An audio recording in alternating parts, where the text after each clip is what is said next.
welcome to Tell Me Your Story, New Paradigms for a New World. I'm Richard Doochin, your host, and I thank you so much for joining us on this program as we bring it to you Sundays at 7 a.m. and 7 p.m., Monday mornings at 1 a.m. on this fine station.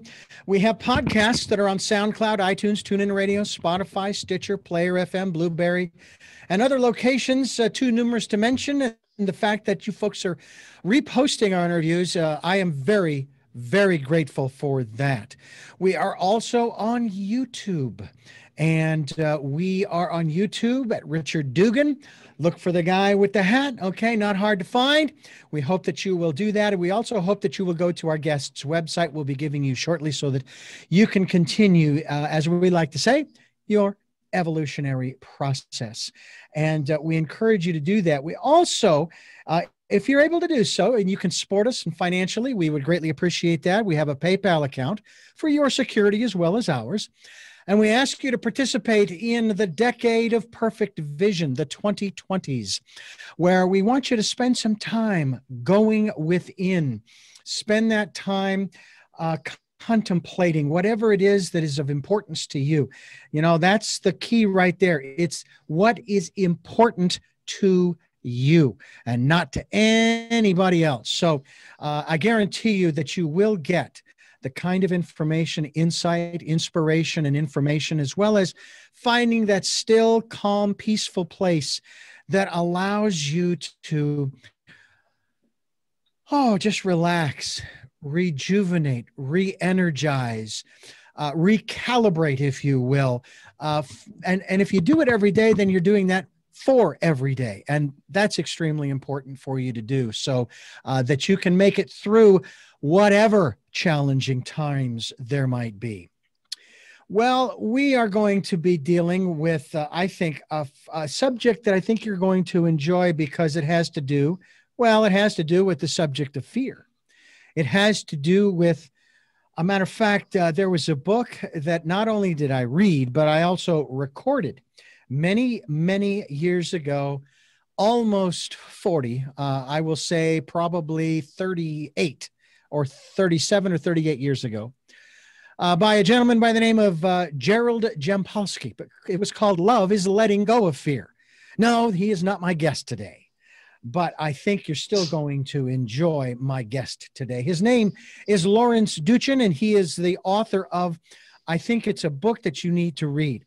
It is called A Book on Fear. That's right. It's a book on fear and feeling safe in a challenging world. And Lawrence, I want to thank you so much for joining us here on the program today. It's a pleasure to have you with us. Hello, Richard. Thank you so much for having me. And this is a safe space. There is no fear. Okay. There's no judgment. None of that. Okay.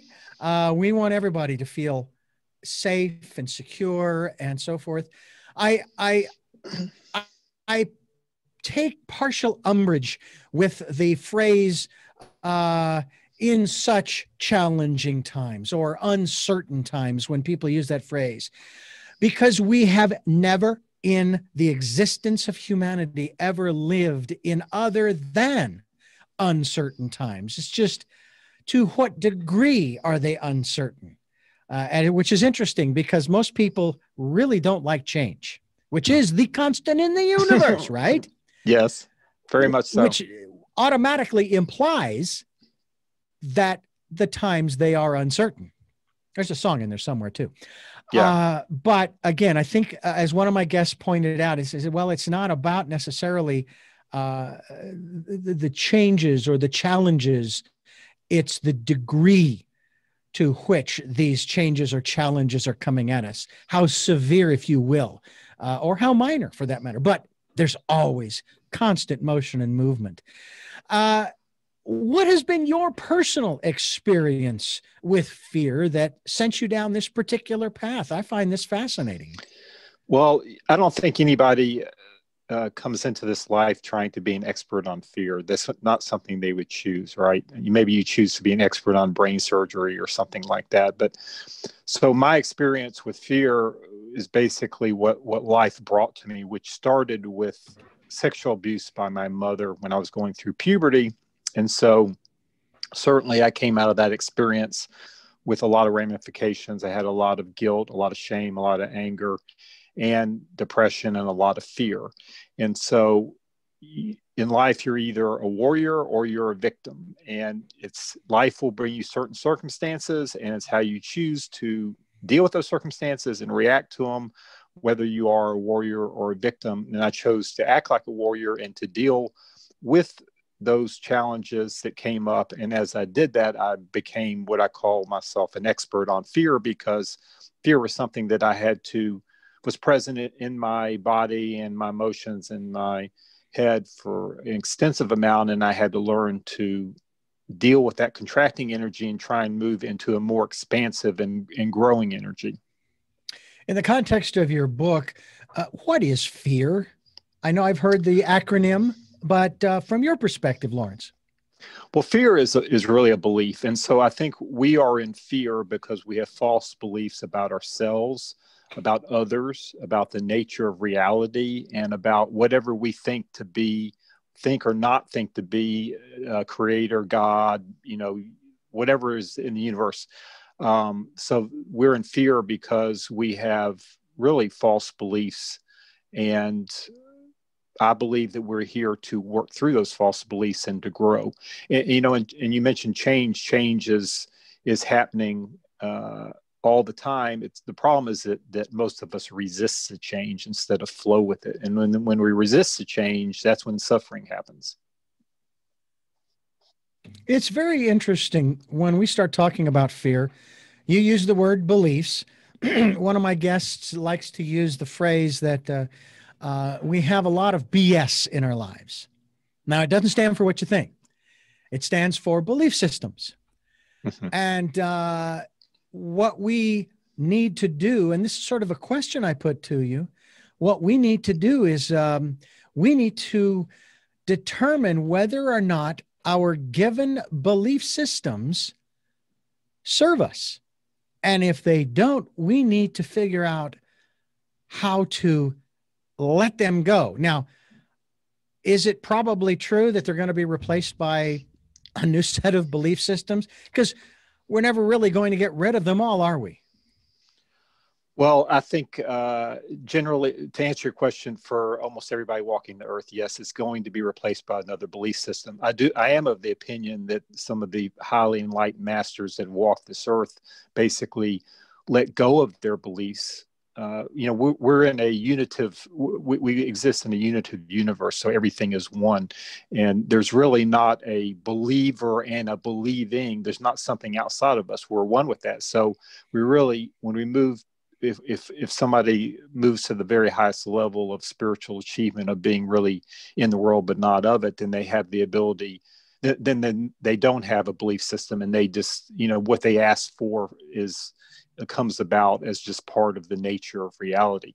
But for the vast majority of us humans here, we are dealing with belief systems, we can definitely improve our belief systems. The problem with the belief systems is that for most people, it runs underneath the surface like a computer virus. We don't know exactly what our belief systems are, and so it affects the operation of us.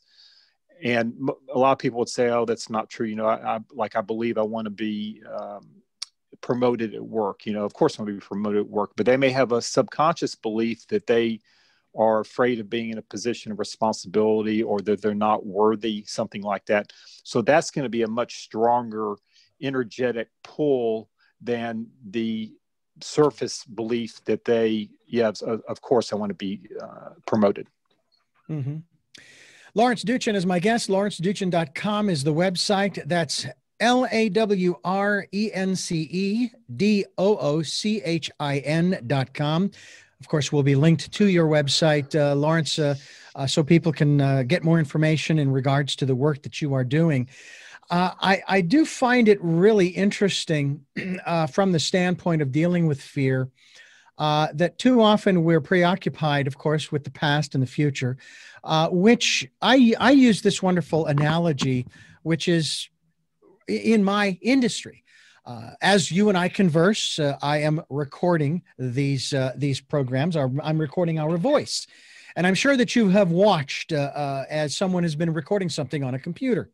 And on one side, you see the wave as it has been created that symbolizes, if you will, or represents your voice or the sound that a person is putting into the computer. And then there's that line that kind of, it flickers a little bit, but it stays centered. And the other side of that line, there's nothing. It's empty. So the left side of the screen of that screen is the past. It's already happened. That's where the wave is. Whereas the right side of that line is the future. It hasn't happened yet. And what I find interesting, Lawrence, is that as soon as I have heard your voice, I don't care if it's a millisecond in, say, answering one of my questions, it's already in the past. If my brain has interpreted it, I've understood what you've said, and I'm able to respond almost instantaneously. Doesn't matter how instantaneously, it's already in the past. That's how quick it is. The phrase mindfulness has been used a lot on this program by many, many, many of our guests. That is one of the areas that you help people to focus on, isn't it? It is, because fear lives either in the past or the future, especially in the future, because we come up with all of these imagined scenarios that are going to happen. And this is really prevalent now with the pandemic and just all kinds of things around that. And we think these things are going to happen, and then we get very worrisome and we get into a lot of fear. And a lot of times those scenarios do not happen unless we really energize those scenarios, because we are manifesting our belief system. So we have to pay really good attention to what we are creating within our being and what we're energizing, the scenarios that we are energizing, and pull ourselves back to the present moment. I wanted to add, just it's interesting that you were talking about the past being the past, and I love that analogy, what you were saying about on the screen and so forth. And so I think it's everything in the universe is paradoxical. So for me, time is paradoxical because we are eternal spirit beings, but we're here in a 3D reality in human form, and we do experience a past, present, and future. So we have to hold both the fact that time, that there is no time, and that also that we are experiencing past, present, and future.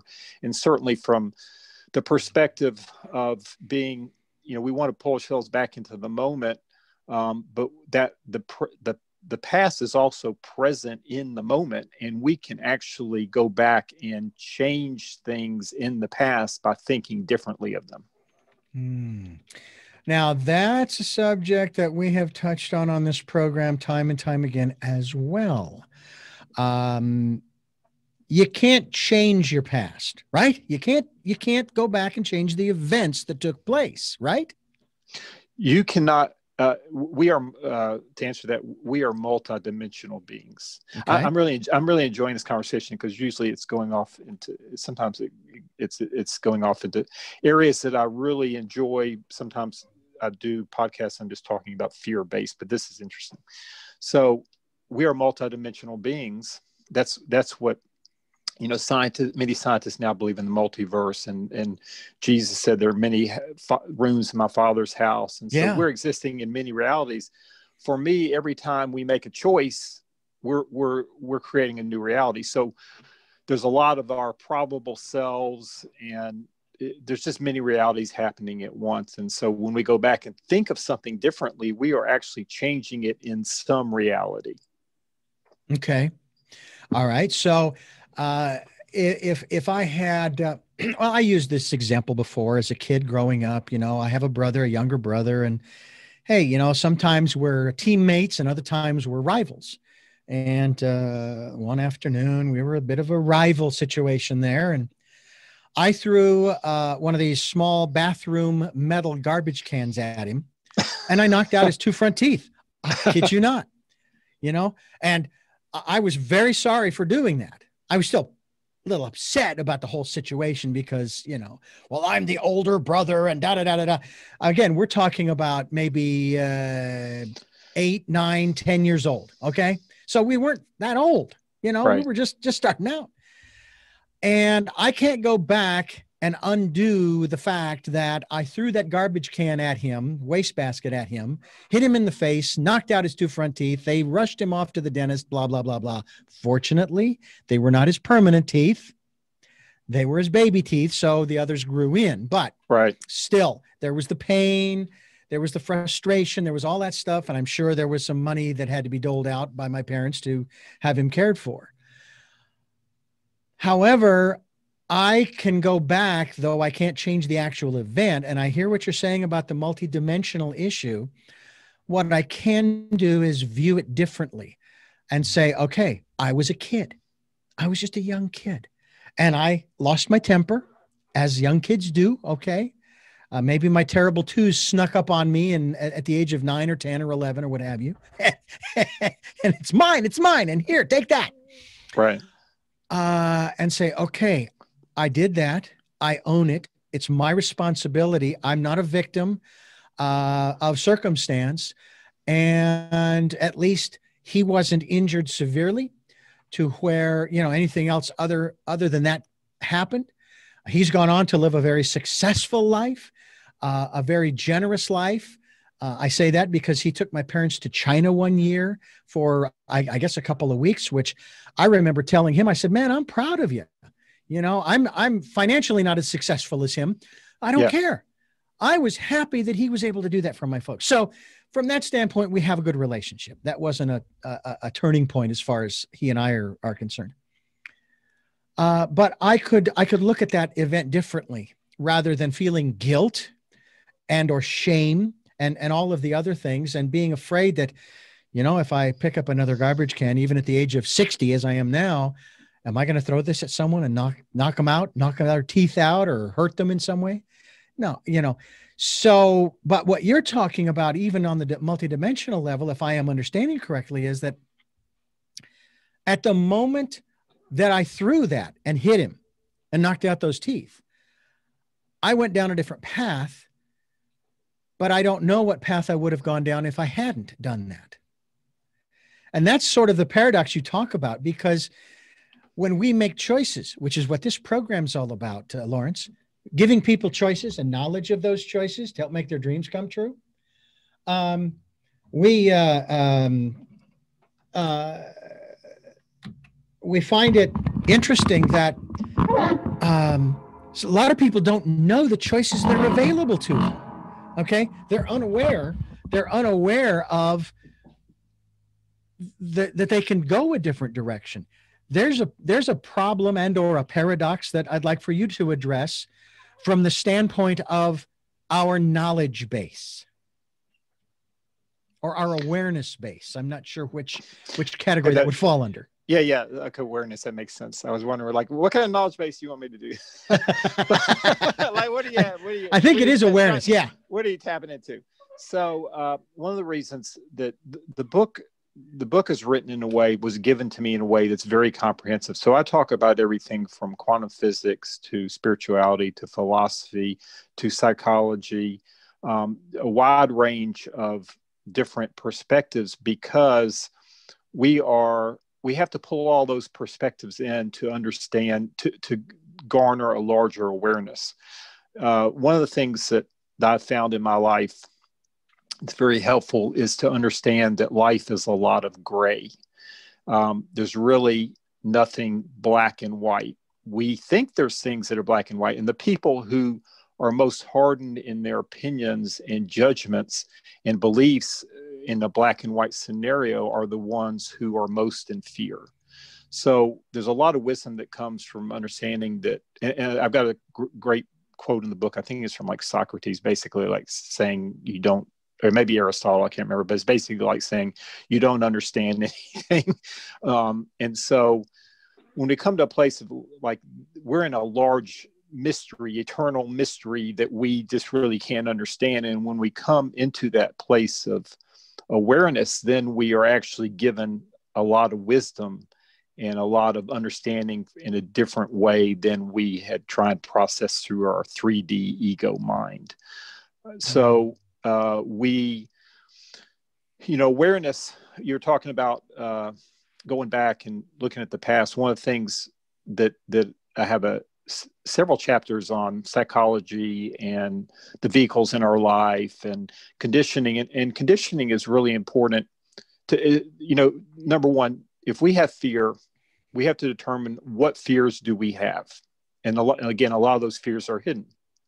So in order to do that, we need to watch our emotions and reactions, because those are we're being triggered, and those are things that are showing us where our fears are. So like Carl Jung, who's the father of analytical psychology, said that projection is one of the most common phenomenon. So we are, a lot of times we're not angered for the reason we think. There's fear behind the anger. We're often projecting our guilt onto others, individuals or groups as blame. We're projecting, when we're judging others, it's a projection of our self-judgment. So if we can start to look at it from a more treetop perspective and watch our emotions and reactions, this is witnessing, this is mindfulness, this is part of mindfulness.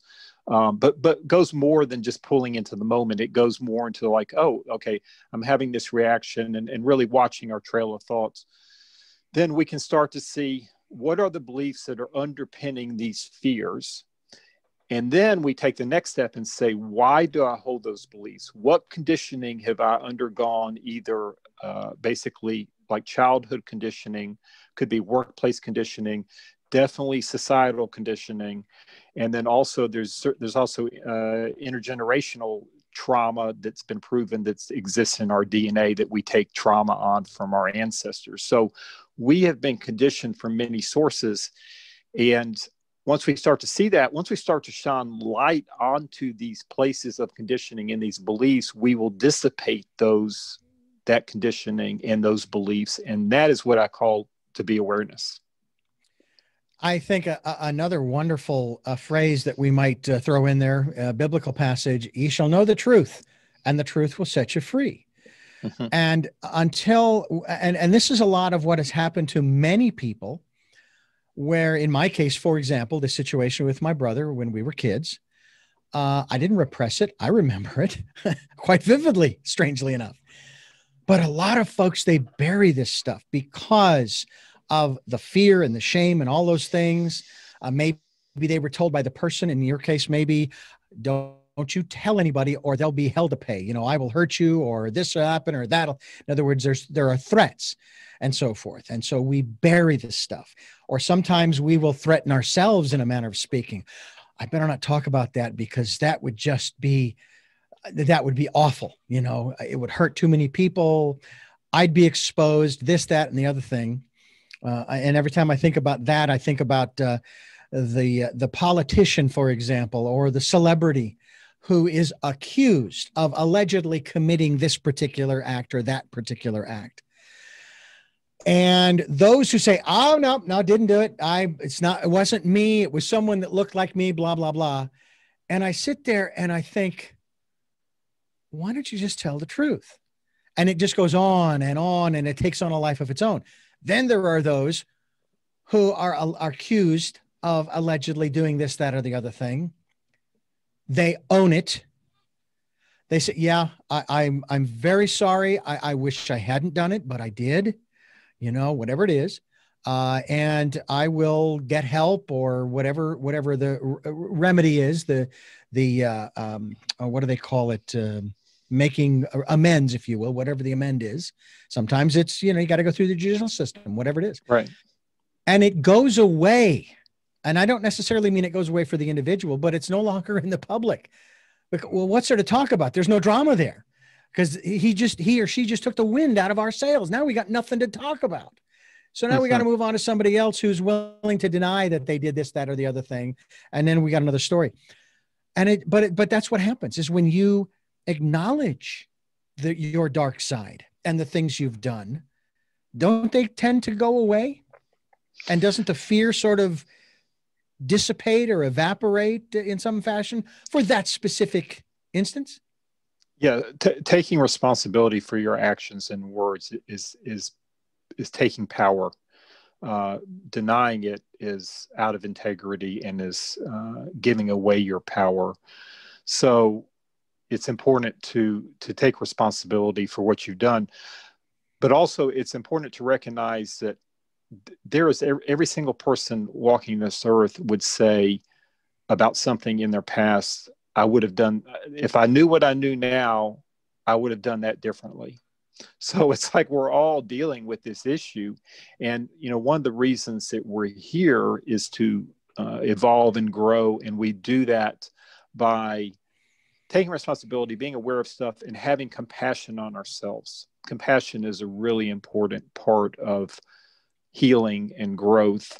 And when we have compassion on ourselves, we will have compassion on other people. What you're seeing in the world now is a severe lack of compassion on others. It's basically, obviously, we're in a very polarized state, very divisive state. People are blaming and judging others. And that is because we're in an evolutionary time where everything's being brought to the surface to kind of be uprooted. I was talking to someone today, and I was saying that we're all being pushed, and you're either going one of two ways. You're either allowing it to flow through you, and these things come up, and you're processing these emotions that you have and these false beliefs and these things that you may have done differently, or if you're the other end, you're going into you're becoming more hardened in your beliefs and completely denying, things that are very logical and fact-based. And so there's a split going there, but I believe that that's intended. That's kind of what's happening in the universe right now. And we're all, again, being pushed to grow because the paradigm that we're living in is not a very productive one. It's not one that reflects our true essence of who we are as divine beings. That's an interesting phrase you use, the true essence of divine beings that we are. I remember asking one of my guests about this question in regards to our evolutionary process, the transformation of the human race, if you will. And I said, my question was, so will there come a point when we will finally know who we are? And they said, no.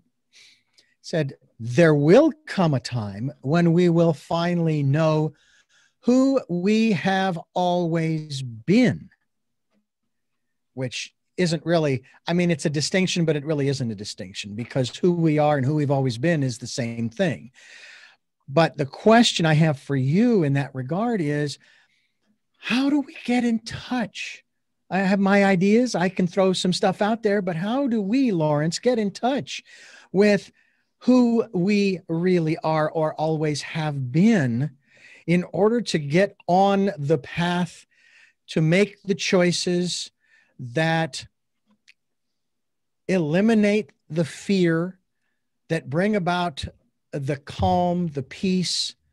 I'm trying to look for a word that doesn't have an opposite here, and I don't want to use the word stagnant, okay? Because we want a dynamic life, but we also want to thrive. I would venture that you are probably tired, or at least at some point you reached a point where you said, I'm tired of surviving. I want to thrive. Yes, for sure. The first thing that we have to want is to not live a dysfunctional life. Most people, a large majority of people, are living in a type of what I call living hell, really a prison cell of their own making, and you have to want something different. This is why we live in a society that has a huge amount of addiction, whether that be alcohol and drugs, money and wealth and power, food, internet, porn. It's all way, way off the charts because people are trying to, because at a core, they realize that their life is dysfunctional. Their relationships are dysfunctional. They're not in authentic relationships, and they are lacking in joy. They're lacking in true joy, and they're trying to substitute that with an ego joy. And so an ego joy is very fleeting. And so that's why an addict will try and take more to get that feeling, or billionaires will try and accumulate more money, even though they got more than they could ever need.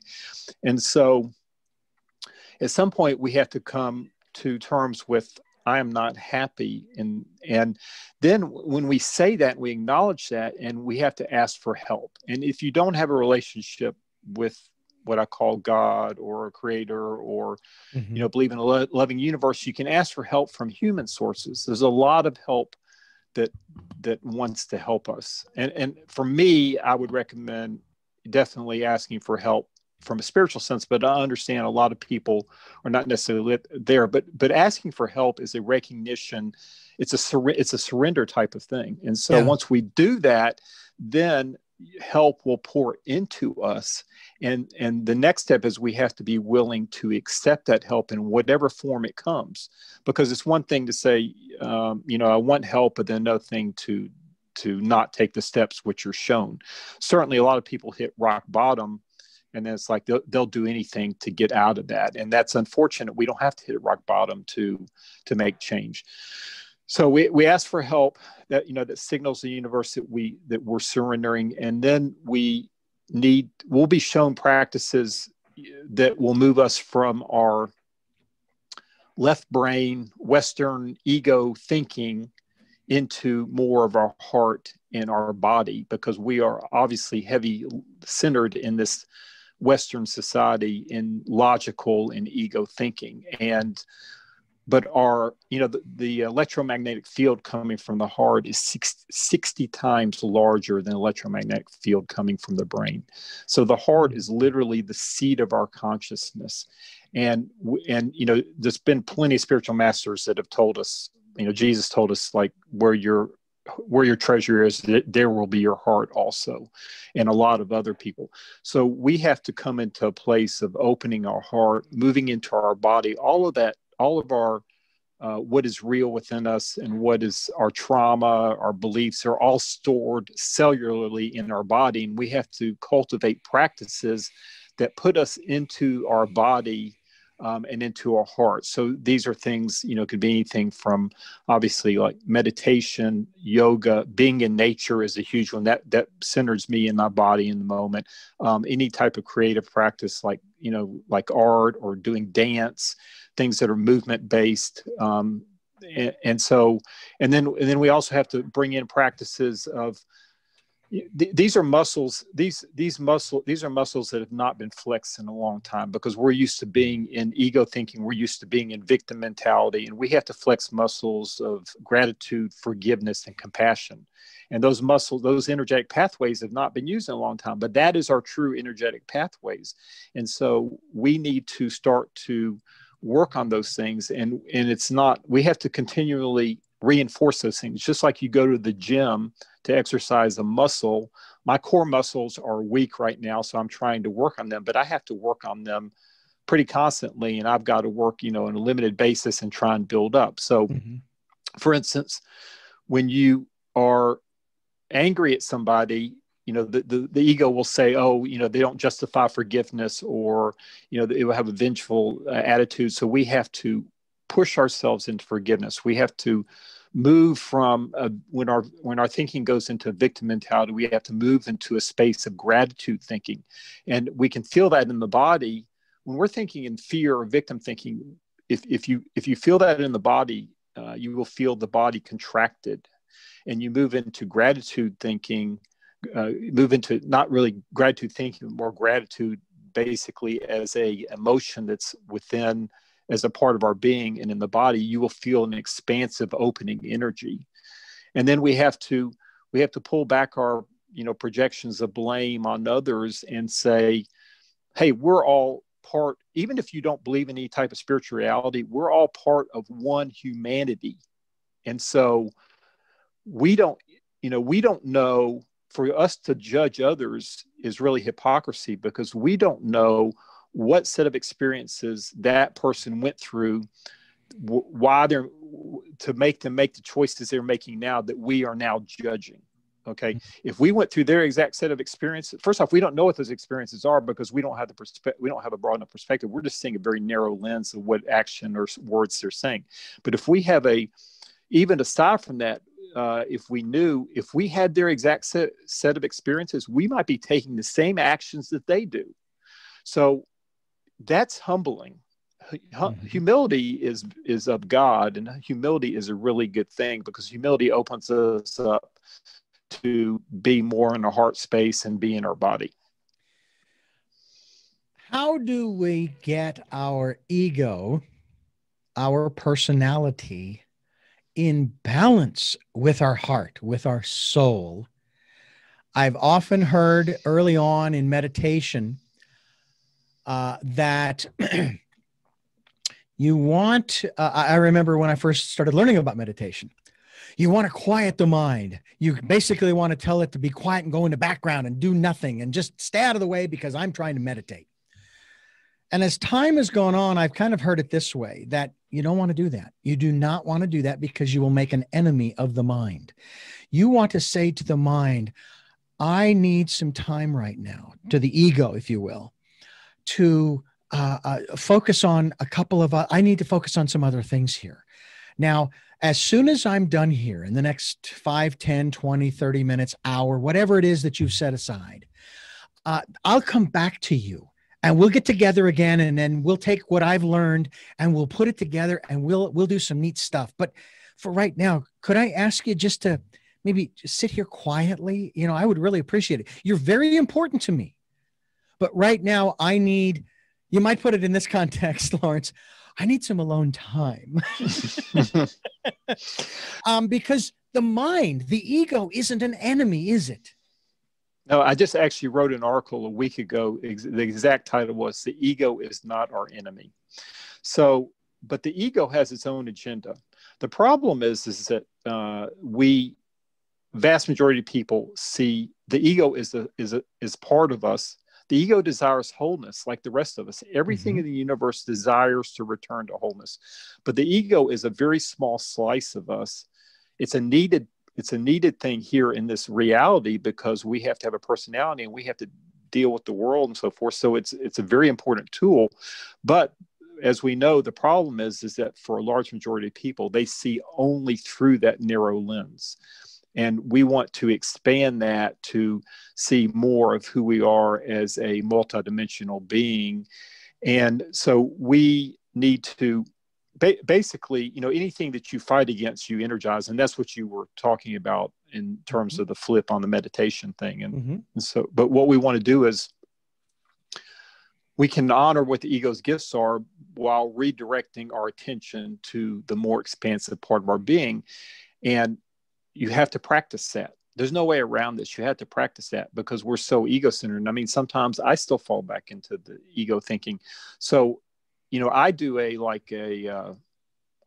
call it maybe like a living meditation. I don't sit down and in the morning I'm doing like a prayer meditation a little bit, but throughout the day, I'm constantly pulling my attention back to the greater part of my being, using the tools of gratitude, compassion, forgiveness, and watching my thoughts, where they're like, oh my God, that was just an interesting trail of thoughts my ego went off on, like just bashing that person or doing whatever, and just saying, oh, that's not where I want to be. And so as you do that, the ego thoughts they don't become less in terms of, they're still churning and churning, but you hear them less. They have less influence over you.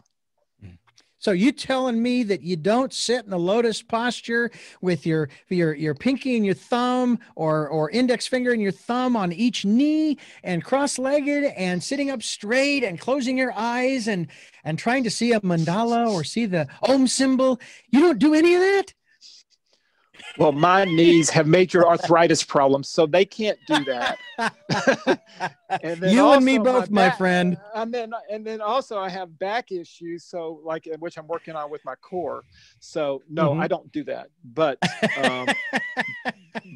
and I'm being facetious. I know you are, yeah.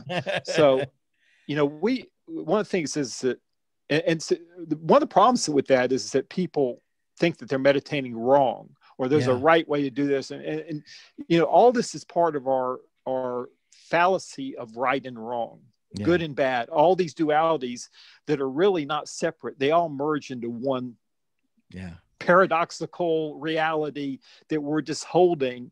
And once we see that, we're able to just kind of be okay with things as they are.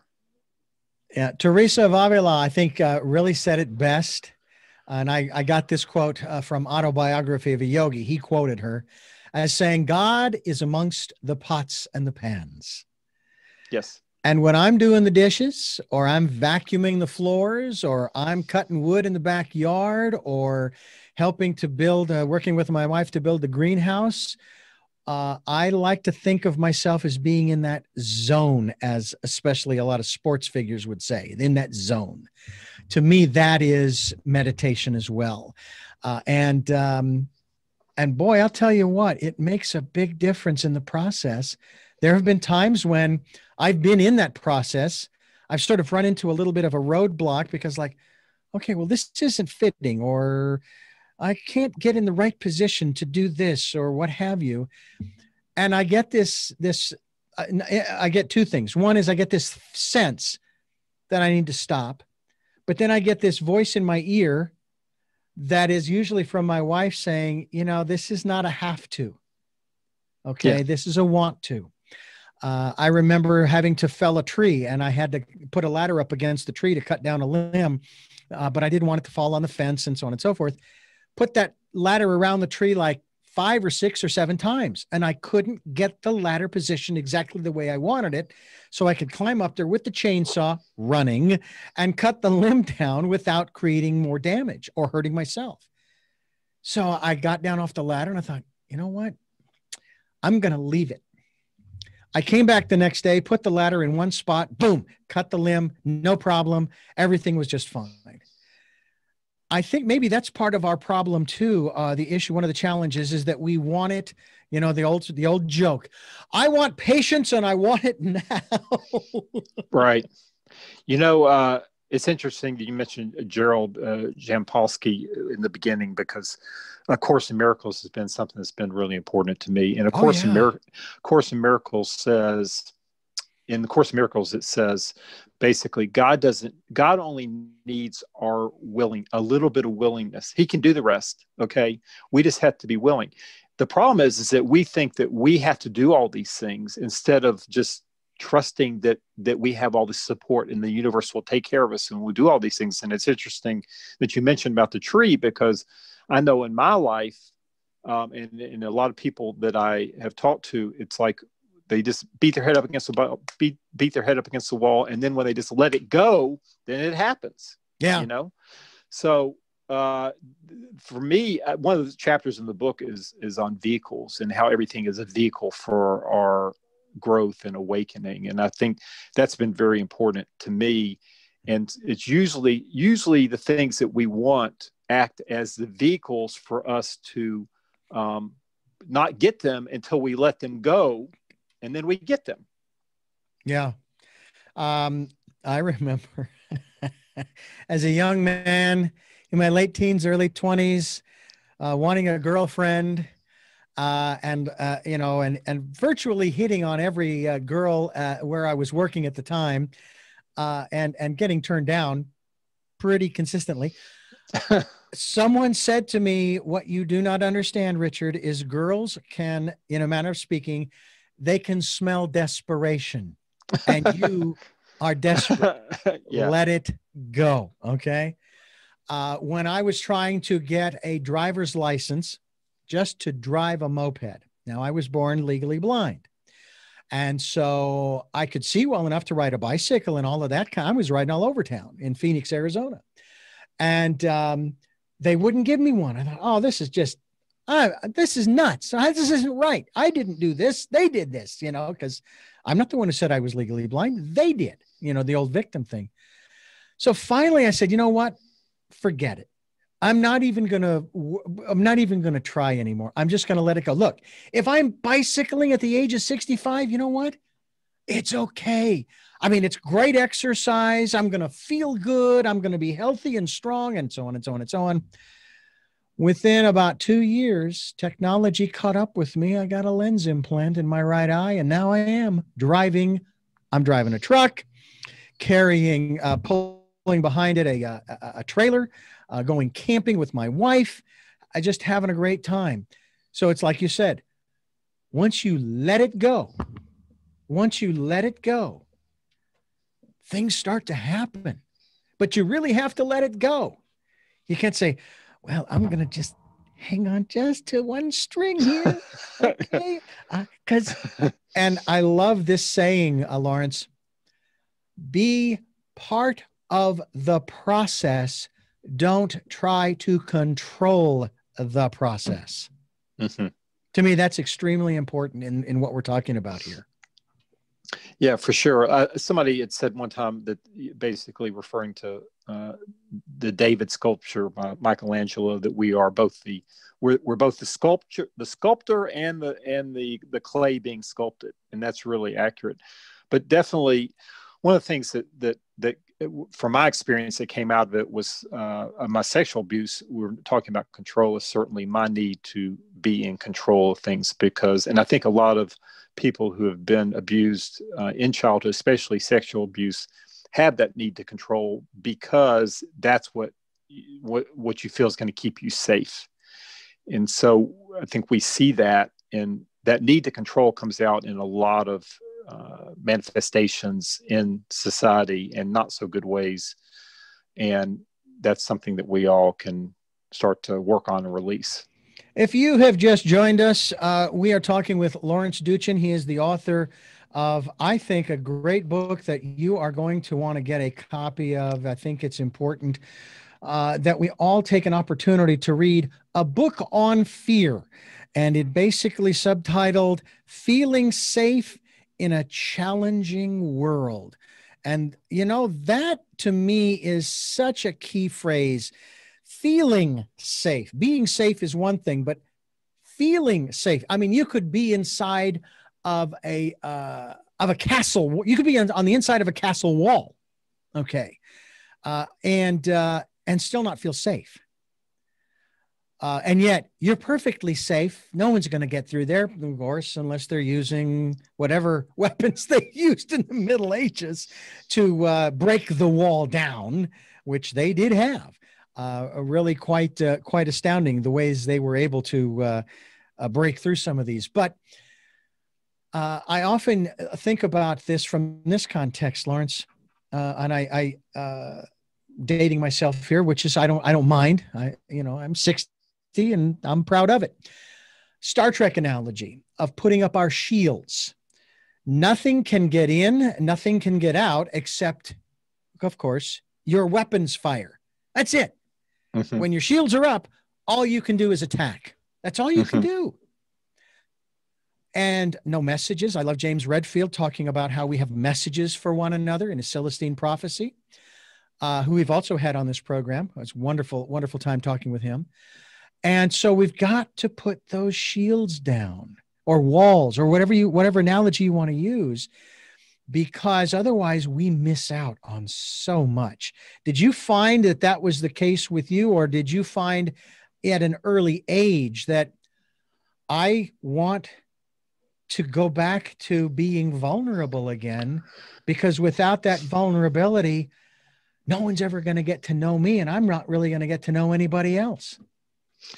So I wanted to quickly say that your analogy, or what you mentioned about being safe, feeling safe, is excellent, because we can be in the worst of situations and feel safe. And that's a hard thing, but we have to know our safety comes from internal, in our relationship with the divine, and that we are eternal beings. And that is where our true safety lies. But to answer your question, I went through my 20s and I was very depressed, angry, fearful, but dysfunctional, didn't know any better. I was what I call kind of awakened in my late 20s and realized how dysfunctional I was. And for me, it was affecting my relationships with my wife and my children greatly. And I didn't want to live that life. I mean, I didn't want that life for them, and I didn't want that life for me. So I set out on changing that. And I was willing to go through whatever was needed to change that. In my relationships, while they're not perfect, they are just amazing. They bring me so much joy. And I think sometimes that our relationships, whether that be with our significant other, if we have children, or just close friends, we discount how important our relationships are, in this world, we tend, especially in the Western society, we tend to look and say that we tend to place what we do in our careers or, you know, other types of external measures as super important. And we're here to just live a joyful life and to be reflections of the divine to each other and to grow and to be in those close relationships and get a lot of joy out of that. And there's not much more than that. Everything else is just a form that's used to, you know, and so we need to really self-reflect on what's important to us and what's real. You know, that's a really, really good point. I wanted to ask you, in regards to what you were just speaking about, you used the word perfect to describe, or not perfect, if you will, the phrase to describe your relationships. There are two and now three words that I want to abolish, or maybe at least redefine. Two words in particular: success and failure. Get rid of them, because we're not here to succeed or fail. We're here to learn. We're here to grow. We're here to experience. We're, as you say, we're here to experience joy, and as I like to think of it, thrive, not just survive. But the word perfect, my relationship with my wife and my family, my parents and my siblings and other friends and so forth, is perfect. And here's the definition, biblical definition, where Jesus is talking to his disciples: be perfect, even as your heaven and Father in heaven is perfect. Okay, well, what does that mean? And so I mean, and I thought about this. I worked for 15 years at a Christian radio station and certainly had a lot of downtime to think about that. And I came to the conclusion, based upon some of the writings, especially in the Old Testament as well as the New, being perfect isn't being right or wrong or good or bad or black or white or up or down. It's just being. Just be. That's perfection. And so my relationships are perfect because they are. Yeah, I actually talk about this in the book. You know, we would never describe a piece of artwork as perfect. We would never describe the way a bird sings as imperfect. Our definitions of what is our definition? If I asked 100 people what their definition of perfect is for an individual, they would give me 100 different definitions. Mm-hmm. I mean, Jesus got angry. I mean, we can always say, sure, I can be more kind. I could, you know, be more intelligent. Does that make me perfect? So what you just described is completely accurate in terms of the nebulous being of being perfect. Perfection is just in the being. It's in the holiness of just being. That is what perfection is. And we judge these forms that we're in as good or bad, but God's not judging those forms. It's us judging those forms. And so perfection is basically in the divine expressing through us. You know, I find it interesting by its lack of appearance in the New Testament and the stories of Jesus. It's conspicuous by its not being there. Where, and I've read the Bible, I've read the New Testament several times, there's no place where Jesus is recorded to have laughed or smiled. Certainly kind words, constantly kind words, and sometimes upbraiding words. Yes, he got angry in the temple, tossing stuff over. But where do you see where he enjoyed himself, or maybe not enjoyed himself, but he laughed and had, if we can put it in this context, had fun and was joyous and so forth. And it's like, wait a minute. If he was fully God and fully man, where's the rest of him? You know what I mean? Where's the rest of him? And I think that it's one of those things where, you know, I have been around ministers and pastors and people of different denominations and religions for years. And some of them are very happy, very joyous, and others are very serious and you know, all of that stuff. And I'm just thinking, wait a minute, that's not why we're here to be.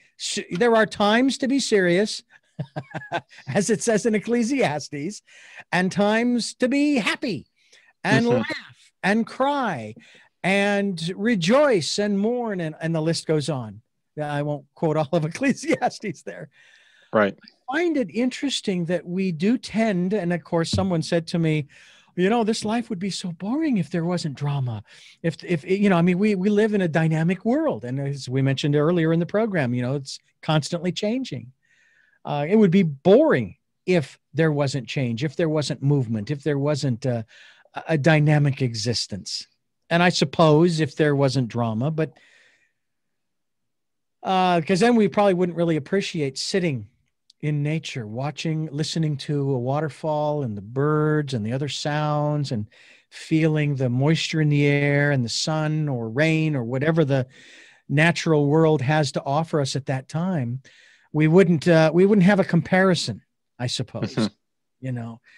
Do you feel that the path you have been on since you came into this world, are there any parts you regret? Are there any parts you wish you hadn't gone through? I mean, yes, I think that's part of our humanity. I don't think, you know, I have regrets, but I don't have guilt about it. And I don't think that I would change it. That may be paradoxical, what I just said, that I have regrets and I probably, you know, but I wouldn't change it. Because what happened to me was what gave me the manna so that I could be to the place I'm at now, which I'm very grateful for, and which I'm still trying to grow and evolve and to refine and to come more from an open-hearted place and be more compassionate and on myself and others. So I can look back and I can see how all these things were like vehicles for me to become aware of the things that I wanted to work out. So I wouldn't wish my life on somebody else, but I also probably, if I couldn't be at the place I'm at now, I would still choose to go through what I went through if that's what I needed to get to this place now, even though it was a lot of trauma and a lot of not so good times, but that's part of our humanity. You know, and we have to carry our divinity and humanity at the same time, and that's where it's all crazy, it's all holy, and it's all just sometimes just, you know, hard. It's all mixed up in one ball, and you just have to just, you know, live with it and be with it and surrender to it. I've often said this of people, and I do my utmost to catch myself regretting any events that have happened in my life, because I'm basically saying that I regret that I wish that hadn't happened. Well, but if that hadn't happened, you wouldn't be the person you are today. Mm-hmm. You wouldn't have the understanding, the awareness, maybe the compassion, the empathy for others if you hadn't gone through those things. Mm-hmm. So from that standpoint, you know, I often say, I use the analogy of a tapestry, and there's a loose thread. Oh, let's get rid of that loose thread. You start pulling on it and the tapestry starts to fall apart. Mm-hmm. It starts to, now all you have is yarn or thread. Yeah. You no longer have a tapestry. And I find it very, very interesting that that people have this feeling, and I've even watched some programs where I have no regrets. Well, that might be true, but that doesn't necessarily mean we don't wish certain things hadn't happened or we hadn't done certain things. I mean, I do wish I hadn't thrown that garbage can, that wastebasket at my brother's face and knocked out his teeth, but it happened. Okay. And if it hadn't happened, if it hadn't happened, you wouldn't have stuff to talk about on the podcast. Good point. It's really, really fascinating to me as we talk about the work that you are doing and the work that others are doing, that more and more people seem to be, again, they're waking up more and more and more. I think there are only a few people who are fully awake, who have been fully awake throughout human history. Okay. We are hopefully learning from their lessons of waking up. I think my favorite story, of course, is of Buddha, who was looking for enlightenment, and he's looking everywhere. And finally, when he finally sat down under the Bodhi tree, if I have the story correctly, he just kind of gave up, and boom, it came. Again, it goes back to what you were talking about before. So we just need to kind of, all right, just keep moving forward. All right. You can stop and smell the roses along the way, enjoy the journey, but, just keep moving and don't get stuck. It is a book on fear. That's the title, A Book on Fear, Feeling Safe in a Challenging World, which I made the comment when we first started that we've lived in a challenging world as long as humanity's been on the planet. And it's just to the degree that we face those challenges. Is there any kind of if I can put it in this context, Lawrence, is there any kind of a scale that we can look at in that regard? Because they're saying that even if and when, and I'm going to say when, not if, but when we finally finish up with this virus thing, I like to call it the Corona era, when it comes to an end,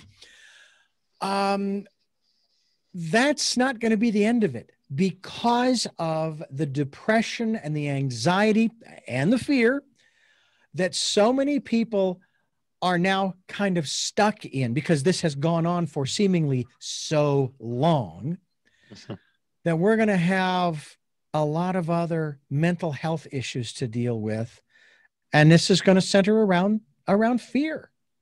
I think the thing, I agree with you. And I think the thing that we want to return to is compassion on ourselves and on others. We're all in this together, and we want to find the solutions that we can. And there's help from so many sources in terms of being able to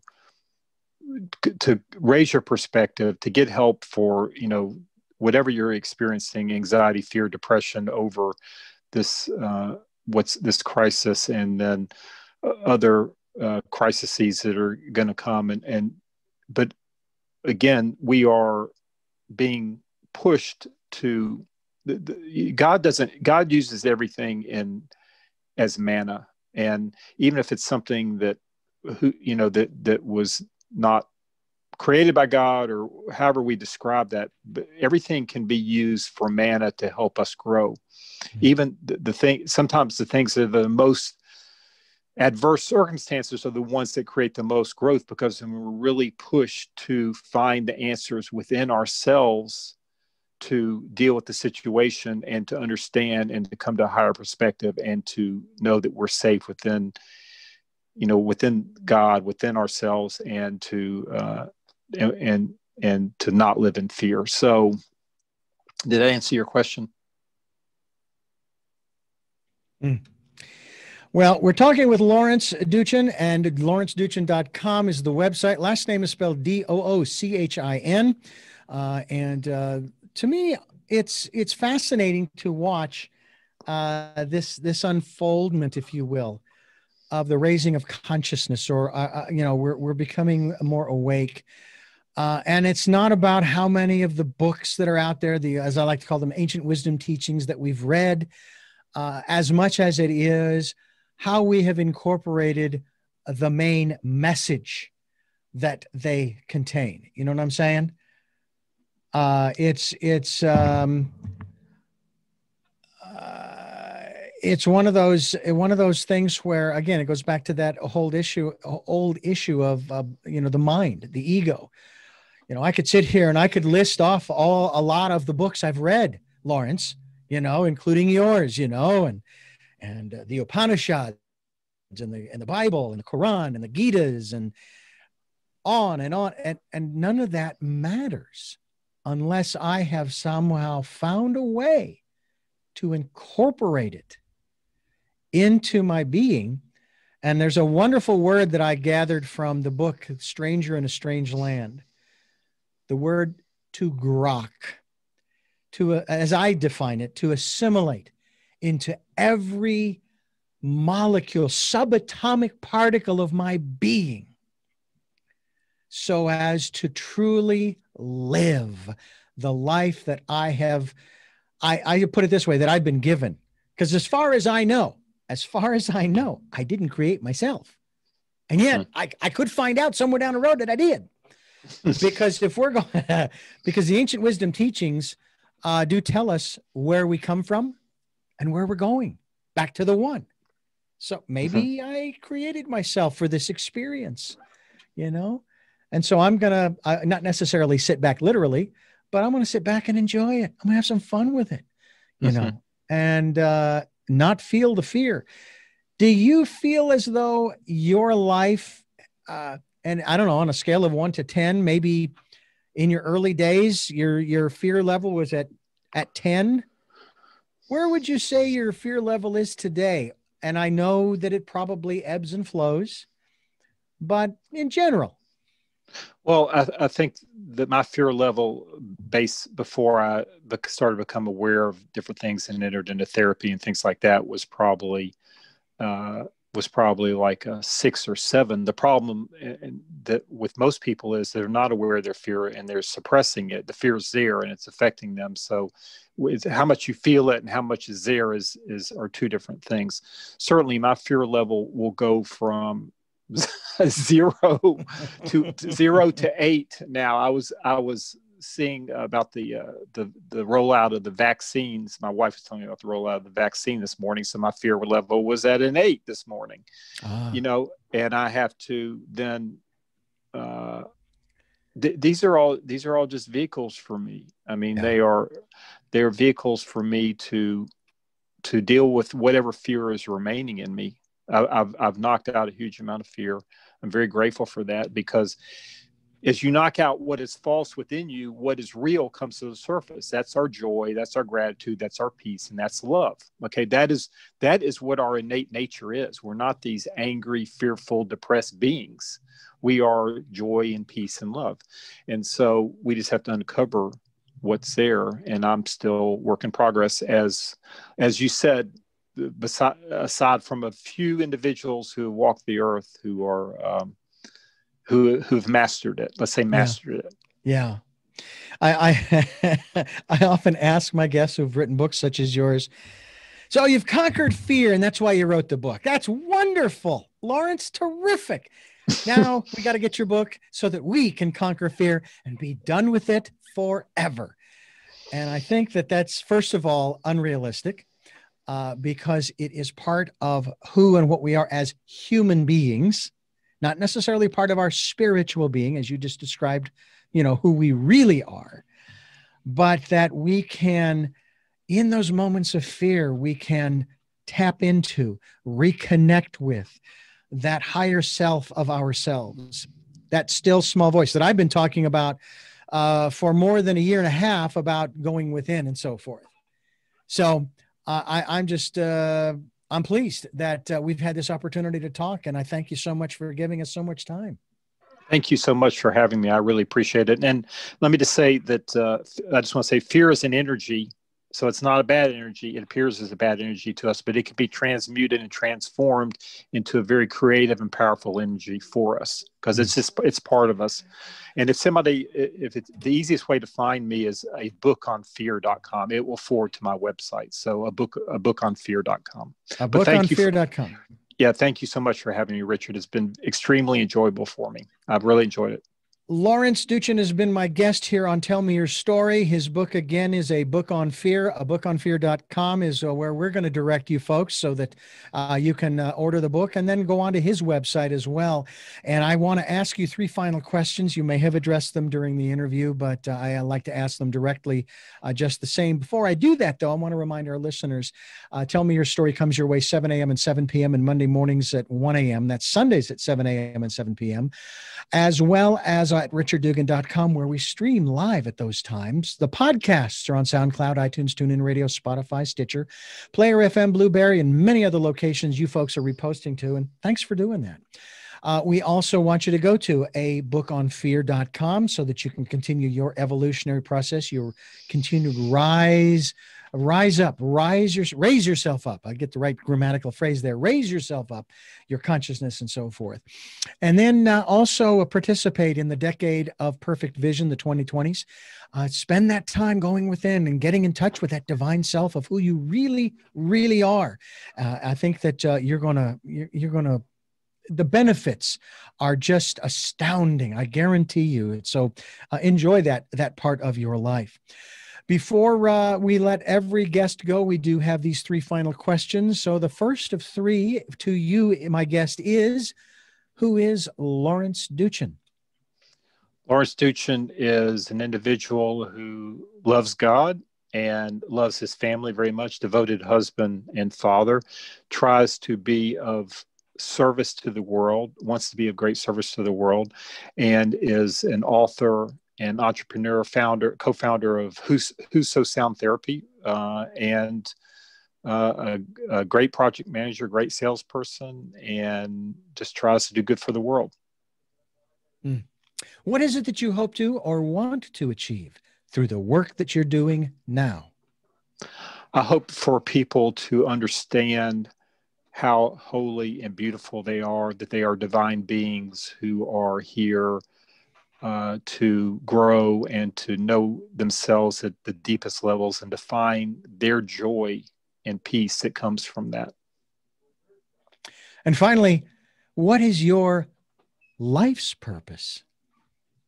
My life's purpose is to be a father and husband and a teacher of sorts, and to spread joy and light in the world. Well, again, Lawrence, thank you again for joining us here on the program. We will again steer people to abookonfear.com, and we look forward to the next level of work that you will be coming out with, whenever that is in 2021, during this year. And again, thank you so much for giving us so much time on this program. I really appreciate the time. Thank you for having me on, Richard. And I thank you for listening and watching.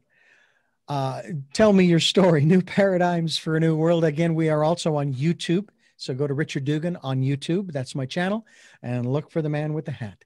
We also hope that you will join us for every program. And until our next broadcast, podcast, videocast, love to love.